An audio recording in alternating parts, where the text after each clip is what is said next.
Good day, future civil engineers. My name is Maridel G. Berioso. I am the last reporter for Group 1.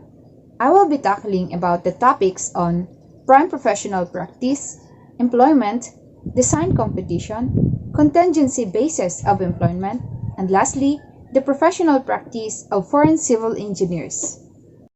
Prime professional practice. Guidelines in this manual refer specifically to the engagement of engineering services where consulting civil engineers serves as the prime professionals and the client serves as the owner of the project, while subconsultant is when civil engineers serves the client indirectly through another engineer or architect. The National Society of Professional Engineers adopts the following principles. On projects for the design of buildings, it is the prerogative of the client to select and designate the prime professional who may be either an engineer or an architect. The professional so retained for the project should perform only those services for which he or she is competent and should utilize the services of other qualified professionals as required to provide a proper and complete professional service to the client consistent with applicable law. Employment. After our graduation and completing the 4 years of civil engineering course, a lot of employment opportunities awaits us. As provided by the Manual of Professional Practice for Civil Engineers, employment refers to civil engineers employed by the professional consulting firms, government agencies, educational institutions, construction firms, manufacturing and commercial entities, and other entities. Design competition, a process through which a civil engineer is selected above other competitors based on proposal or innovative approach to solving a client's needs. When pursuing a new client, it's imperative that we clearly outline expectations and showcase our company's eligibility for the job.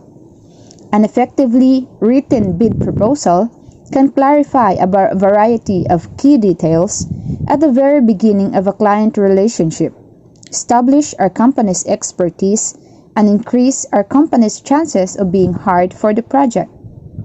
As future civil engineers, we will be making bid proposals for certain projects, which should not only focus on gaining profits, but as well as making sure that the project cost proposal we submitted are in favor both to our side and as well as the clients.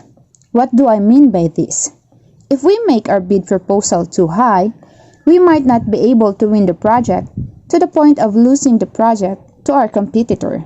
However, if we estimate it too low, a possibility of deficit or loss at the end of the project is to be expected. Contingency basis of employment. Canon 5C or PI's Code of Ethics provides that engineers may request, propose, or accept professional commissions on a contingency basis only under circumstances in which their professional judgment would not be compromised. With this in mind, an examination of how the engineers concerned performed under the previous Code of Ethics begins with an examination of what forms of contingency fees are most likely to obstruct an engineer's dedication to safety, honesty, and integrity. A payment based on attaining a specified engineering conclusion, such as the completion of a successful feasibility study or quality control report, is a clear example of a compromising fee structure. Similarly, a contingency fee may be unethical if it rewards or penalizes an engineer depending on the outcome of the engineer's professional judgment, such as an engineer examining storm damage claims who earns a percentage of the insurer's savings from denied or reduced claims. However, if a question such as would the member's acceptance of a contract with payment amounts contingent upon the date of completion for project milestone violate the Code of Ethics? A useful piece of advice would be to point out that contingency payments are not prohibited by the present Code of Ethics. Instead, civil engineers would be asked to assess his or her own level of comfort with the payment terms. If the engineer was sure that the pricing structure would not impair his capacity to provide services with honesty and professionalism, he might proceed ethically.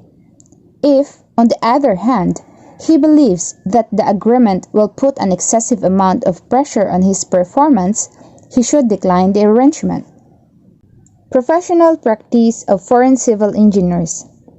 Foreign civil engineers are allowed by law or by the Republic Act 8981 to practice civil engineering in the Philippines under the following instances. First, the laws of the foreigner's state or country allow the citizens of the Philippines to practice civil engineering on the same basis and grant the same privileges as those enjoyed by the citizens of such foreign state. Second, allowed under international agreement. Third, consultants to be engaged in foreign-funded, joint venture, or foreign-assisted projects of the government. Fourth, employees of the Philippines or foreign private institutions pursuant to the law.